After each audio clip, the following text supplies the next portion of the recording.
Alex Baxter from the Jane Addams Center for Civic Engagement at Rockford University. I'm here today with Leslie Luther, who is Executive Director of the Northwest Illinois Red Cross. We just wanted to know a little bit about what the Red Cross does in our area. Okay.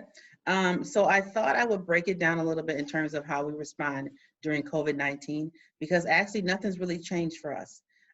The only thing that has changed is how we deliver our mission to individuals. So since COVID-19 has started, we have had about 80 responses nationwide from agencies, police departments, local fire departments, and they have been requesting up to about 25,000 supplies.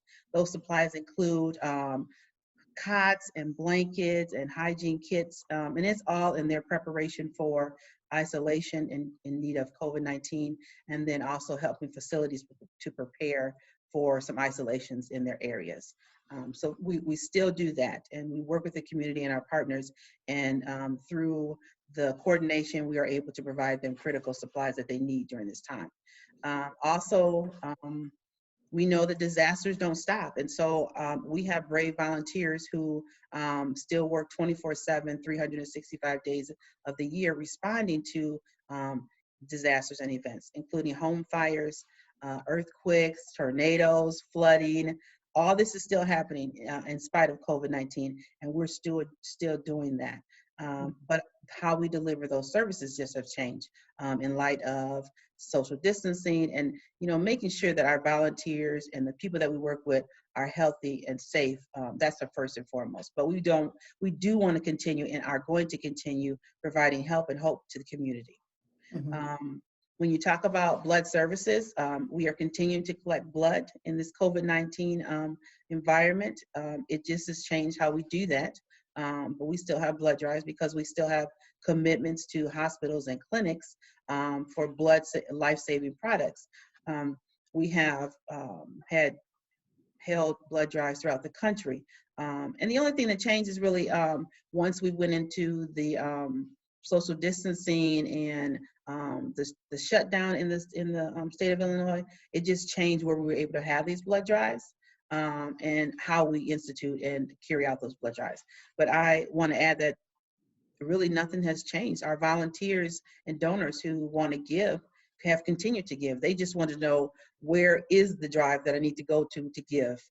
Yeah, so it's been incredible. It really has been incredible. That's wonderful. And so if someone from our campus community was interested in giving blood, how would they find out? So it's redcrossblood.org. Okay. Yep, and it will tell you where the closest drive to you is, the hours and all that. And we are only doing appointments so that we adhere to the social distancing. So you will have to set up an appointment to do that, yes. Mm-hmm. Are there other ways people from our community can help the Red Cross?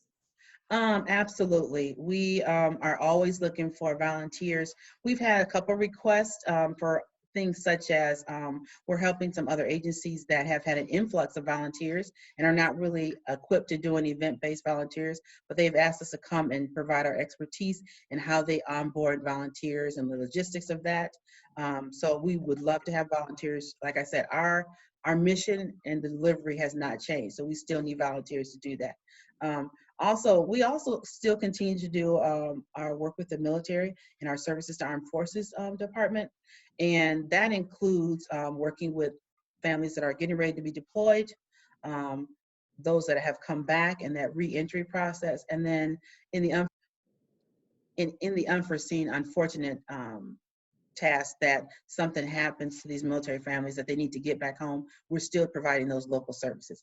And that has always been done virtually. It's a casework process, except for when we do the re-entry programs and the prepping to go. So we still need volunteers in that area. It's very critical that we do that because these military families are still doing the mission that they started up to do. So it's a great opportunity for volunteers to volunteer because you don't have, your hours are set by you. And the best time to talk to these families and individuals usually is in the evening. So a lot of volunteers that have full day schedules, they sign up to do those sorts of things. And once others go through the website then to get involved. Okay. Yeah. And the And other thing that I will say is that we are encouraging media campaigns to help us get the word out. We were not able to do one of our key programs, which is called Sound the Alarm, where we go into communities and provide free smoke alarms. So we install them along with the fire department and volunteers. And we go into these communities and do it on a free basis.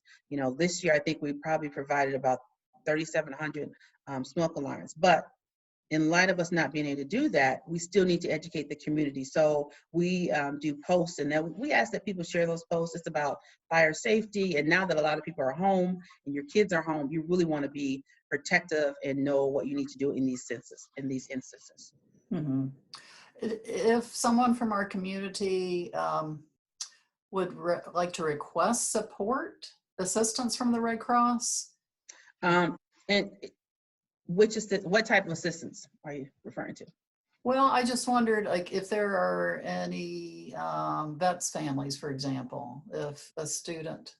Oh, absolutely. So we have, if you go on to redcross.org, it'll direct you to the different programs and how you can contact them.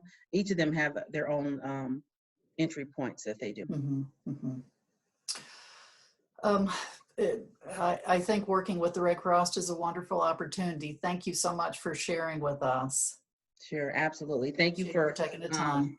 wanting to get our word out and spread the word about what we're doing. We want to make sure that the community still knows that we're still here. We're just doing it a different way. Yeah. Yeah. Thank you so much. Thank you.